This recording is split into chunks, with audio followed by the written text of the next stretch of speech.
দেশের বিভিন্ন স্থানে সভা সমাবেশ ও মানববন্ধন সহ নানা ঘটনার আরো খবর জানাচ্ছেন আবরার মাহি।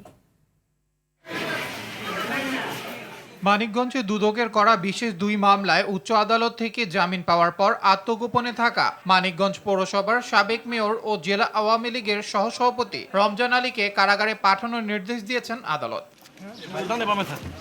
রংপুরে চাঁদাবাজি ও নির্মাণ শ্রমিকদের ওপর হামলার প্রতিবাদে ঘণ্টাব্যাপী নগরীর প্রধান সড়ক অবরোধ করে বিক্ষোভ, মানববন্ধন ও প্রতিবাদ সভা অনুষ্ঠিত হয়েছে। জামালপুরের বকশীগঞ্জ উপজেলা কৃষি সম্প্রসারণ অধিদপ্তরের উদ্যোগে ১২৫০ কৃষকের মাঝে বিনামূল্যে বীজ ও সার বিতরণ করা হয়।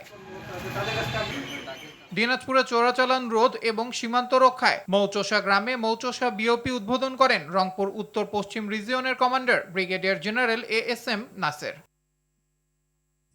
ময়মনসিংহের ভালুকায় হাইওয়ে পুলিশের অভিযানে ভারতীয় ৯০ বোতল মদ ও মাদক পরিবহনে ব্যবহৃত প্রাইভেট কার সহ মোহাম্মদ রাকিব নামে এক যুবককে আটক করা হয়েছে।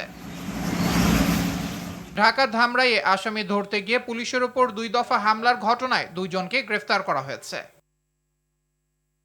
কুমিল্লার মেঘনায় নদীপথে চাঁদাবাজির অভিযোগে জিয়া এবং শফিক মিয়া নামের ২ চাঁদাবাজকে গ্রেফতার করেছে চালিভাঙ্গা নৌপুলিশ।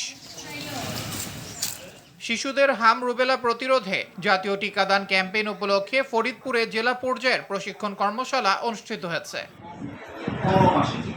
শরীয়তপুরের ভেদরগঞ্জে ১৫০০ নিবন্ধিত জেলের মাঝে মার্চ ও এপ্রিল এই ২ মাসের জন্য মোট ৫৪ কেজি করে খাদ্য সহায়তা বিতরণ করা হয়েছে। আবরার মাহি, RTV।